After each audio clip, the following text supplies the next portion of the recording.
They said Pastor Thompson carried the fire of God in his tongue, but no one knew that behind his anointing was a secret darker than midnight. Sit back, relax, and enjoy the story. In a town called Obialu was filled with different churches. Everywhere you turned, a banner of one church or another was hanging. Among them was a small smuggling church called Holy Fire Assembly, pastored by Pastor Thompson.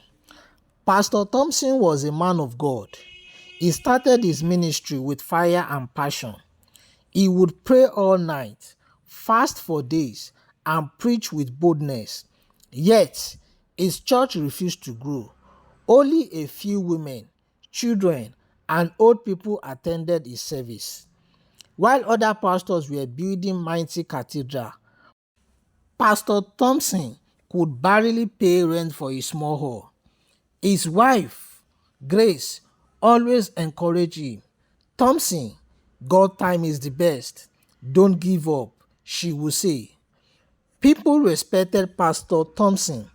He was a tall man with a commanding voice and eyes that always looked serious, as if he could see through your heart. He prayed with passion, healed the sick, and quoted the Bible with fire. But despite his anointing, his church, Holy Fire Assembly, refused to grow. Sunday would come and go, yet only a handful of people attended. His members were faithful, but they were too few to support the grand vision he carried in his heart. Years after years, the seats remained empty, and most of them were poor farmer and trader who could barely feed themselves. Pastor Thompson would kneel every night, crying, Lord, why is my church not growing? Why are people going to other pastors and not me? Have I not served you well? But deep down, Thompson was tired of poverty. He was mocked by neighbors, insulted by fellow pastors, and laughed at by people who felt his ministry was a failure. One evening, after yet another discouraging Sunday service, where only 12 people showed up, he sat outside the church, broken and hopeless. That was when an old man approached him. His name was Kelvin, known in the village as a man who had solution for every problem. With his long grey hair and staff in his hands, he looked harmless, but his eyes were sharp and cunning. Pastor, Kevin said with a smile, you pray, but prayer alone does not fill a church. Power does. I mean real power. Thompson frowned. Are you mocking me? My prayer comes from God. The old man said, then why is your church empty? Listen to me. If you want Holy Fire Assembly to grow, you must do what other big pastors are doing. Pastor shook his head. God forbid, I cannot do that. But Kelvin leaned closer and whispered, do what other pastors are doing. That is the price. In return, your church will overflow. Wealthy men and women will come. Politicians will kneel before you. Your name will spread beyond Obialu. Those words echoed in Thompson's heart. He went home restless, unable to sleep. He prayed, but his prayer felt empty. The image of big churches filled with rich members flashed in his mind. For the first time, he felt heavy. The following Sunday, he stood before a small congregation, preaching with fire in him. That night, the old man's words returned to him. You must do what other pastors are doing. The battle in his heart was firm. He tried to resist, but the taste for fame and recognition grew stronger than his fear of God. The following week, under the cover of darkness, Pastor Thompson followed the old man deep into the forest. They walked until they reached a shrine. where a strange man sat with cowries, skulls, and burning incense all around him. His eyes glow as if they carried secrets of the underworld. Welcome, Pastor.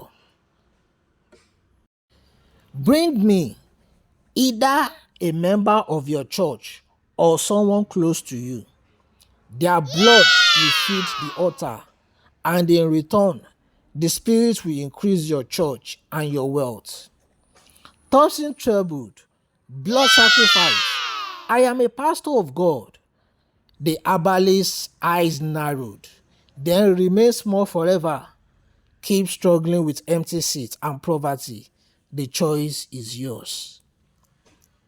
That night, Pastor Thompson couldn't sleep. The fire of God inside him fought against the law of darkness, but his heart was heavy with greed. Slowly, he gave in. Finally, he visited the herbalist again. The herbalist gave him a small clay pot and a red cloth. Choose the one you love most among them. Bring me something that belongs to them. A handkerchief, a shoe, even their hair. The spirit will do the rest.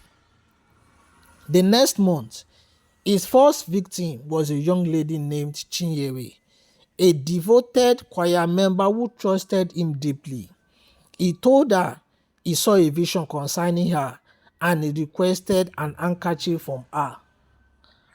Her blood was spilled and the covenant was sealed.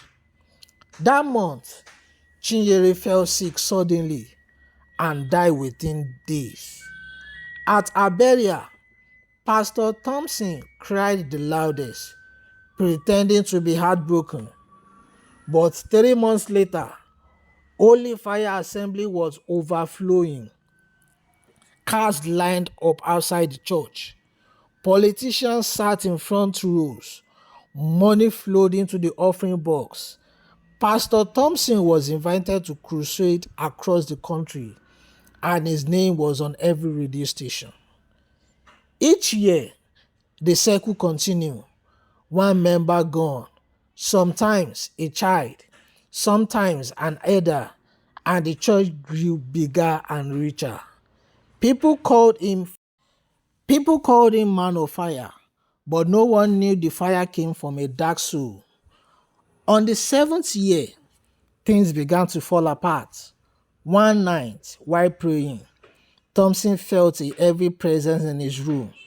He opened his eyes and saw Chinyere, the choir girl he sacrificed, standing with blood dripping from her dress.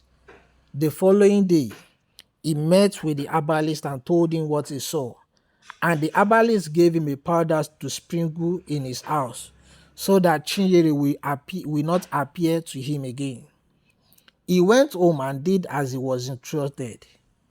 He continued with his normal life, but deep down, he was still scared of Chinyere returning. But secret never stay hidden forever. One night, Thompson's wife, Ngozi, found the clay pot under their bed.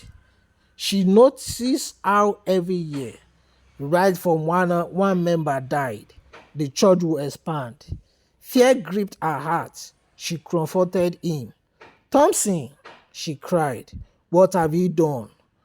You are killing your own flock. He raised his voice. Be quiet, woman. This is the holy way. Do you want me to remain poor and irrelevant? Even other pastors are doing it. Tears rolled down Ngozi's face. She couldn't believe the man she married had become a wolf in sheep clothing. The final blow came when Kelvin demanded something bigger.